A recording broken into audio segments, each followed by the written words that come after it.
Hi, English students. Mr. Main's here to talk about logical fallacies. According to Purdue University, everybody loves Purdue, they're the owls. A fallacy, these are common errors in reasoning that will undermine the logic of your argument. Fallacies can either be illegitimate arguments or irrelevant points, it's right here, and are often identified because they lack evidence that supports their claim. Avoid these common fallacies in your own arguments and watch for them in the arguments of others.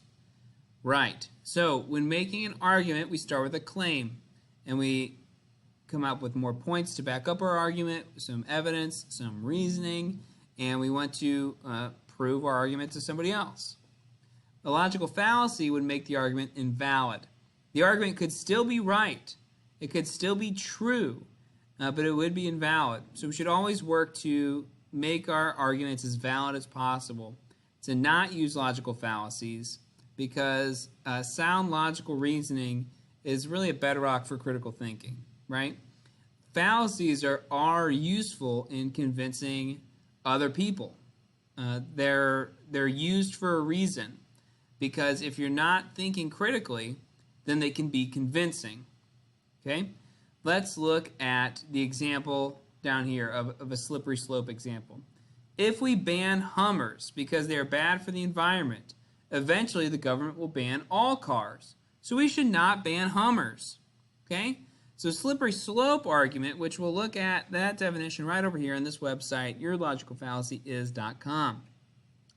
Slippery slope is if you said, if we allow A to happen, so if we allow Hummers to be banned, then Z will happen eventually. Eventually the government will ban all cars. Therefore, we should not ban Hummers. PSA for the Hummer. So that's not fair, right? This is not a good sequential step. Right now we're just talking about Hummers because they're bad for the environment. So says the argument, right? We're not talking about banning all cars or even all gas-powered cars. Right now we're just talking about Hummers. So by skipping over various steps that aren't even being brought up right now, one would be committing the slippery slope fallacy. I'm going to do one more example for slippery slope. Let's say that you are trying to convince your parents to extend your curfew to 11:30. Okay? Your parents then respond back with, well, if we let you stay out till 11:30 every night, you're going to end up in jail. Now, is that possible? Sure. But your parents are also committing the logical fallacy of slippery slope. You are currently arguing for an 11:30 curfew. You're not arguing for them to allow you to do anything illegal. You're not even saying that you're going to do anything illegal. You're going to do anything that could end you up in jail. And so they're committing a fallacy, making their argument invalid. It could still be true. You might still need to listen to it because you live at home. But it's fallacious. It's invalid. So let's look at another logical fallacy from this here website. We're going to look at ad hominem fallacy. So this is a Latin phrase, and it has to do with attacking the personal traits or characteristics of the person making the argument rather than the argument itself. Okay? And so here's the example. All right, let's say you have a teacher that you don't like. Obviously, it's not me. You talk to your friends about this teacher, and you're like, listen, this teacher, they have these crazy squeaky shoes when they're walking around the classroom. Their shoes are always squeaking. They have a voice that's shrill and sounds like a chipmunk underwater. It's terrible to listen to them, right? So you're attacking the teacher's characteristics. Maybe you don't like the way they dress, etc., right?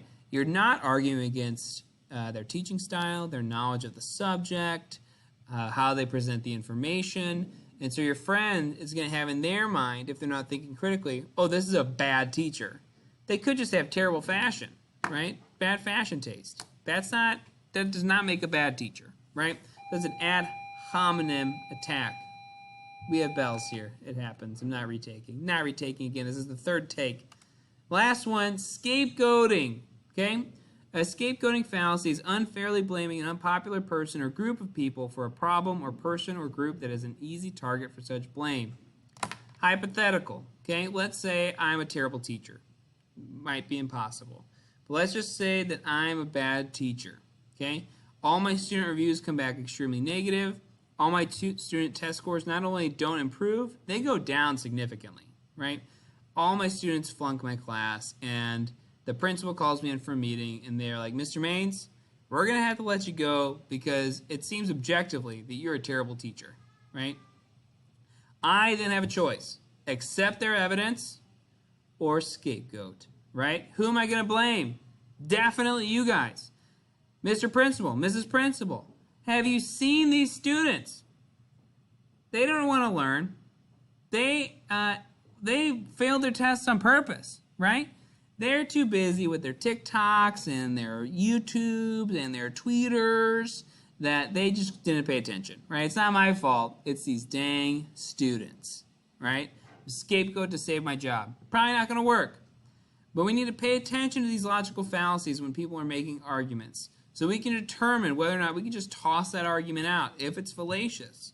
We can make somebody give us a better argument for why we should understand what they're saying, why we should listen, why we should believe them, right?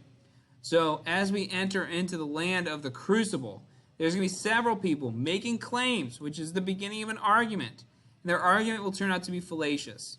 The people believing these fallacious claims are going to have terrible consequences. So pay attention to that, because it can happen to you. See you in the next video.